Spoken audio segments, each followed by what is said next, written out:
Good morning, Shawnee. Welcome to the Renegade Morning Show. Today is Friday, May 16th, and it's a day 3. And there's only one more week till Renegames. That it is, Tyler. We got a low of 59 degrees and a high of 78 today.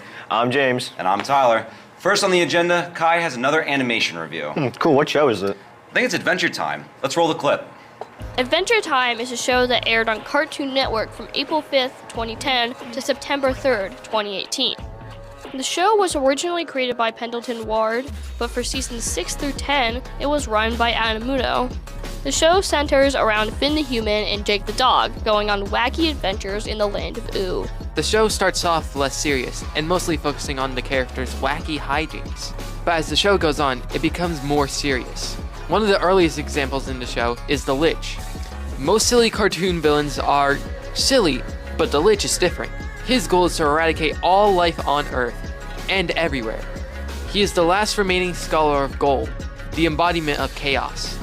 Another example is the Ice King, aka Simon. Spoiler alert, the Ice King was originally a human named Simon. His tragic story is put on display for Finn and Jake when they find Simon's old journal tapes that Ice King was throwing away.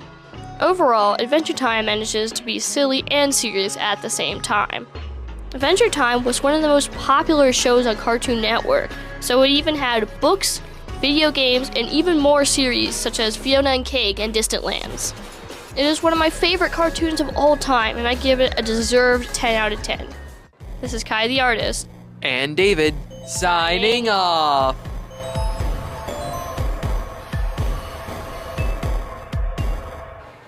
I always forgot how good some of those old shows were. Yeah, I used to love Courage the Cowardly Dog. Hey, Tori has a new segment for us this week, too. Is it Club Spotlight? No, flowers. Flowers. Flowers. Unfortunately, I wasn't able to get these flowers in full bloom, so this is what ended up happening. No! They're all gone. No. No. No. No. Anyways, enough of my whining, let's get to the video. Hello and good morning, Shawnee, and welcome to the first episode of Flowery Language. Today's episode is centered on the prairie spiderwort, scientifically known as Transgigantea occidentalis. These wildflowers originated from central and the western regions of North America, including the Great Plains. While common and very abundant in the US, they are a threatened species in Canada. Now let's learn about their language, starting with their name.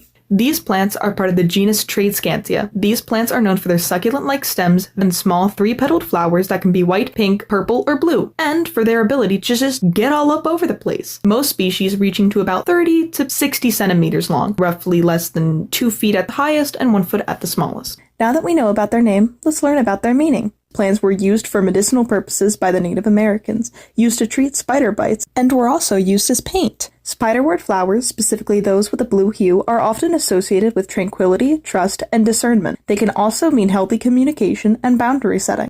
Well, that's all for today. Let's bring it back over to the hosts. Flowers. Yep. Hey, have you heard of that Tyler Davis guy around here? Yeah, isn't he the guy that makes the album reviews? Yeah, he is. He made another one today, too. I really like that guy. Of course you do.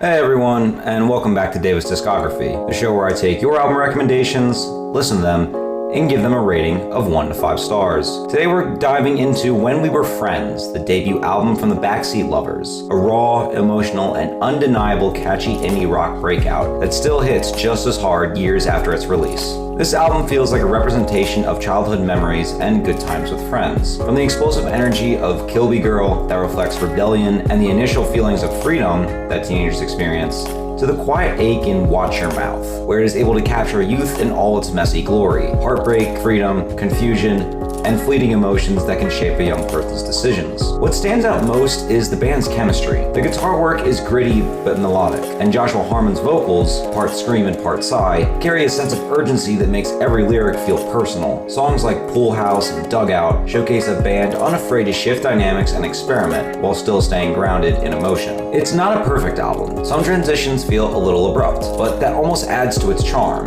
It sounds like 4 friends figuring it out in real time, and that authenticity, it's what makes this record stick. Another amazing quality is the fact that it's a short listen, at only 9 tracks. When We Were Friends isn't just an album.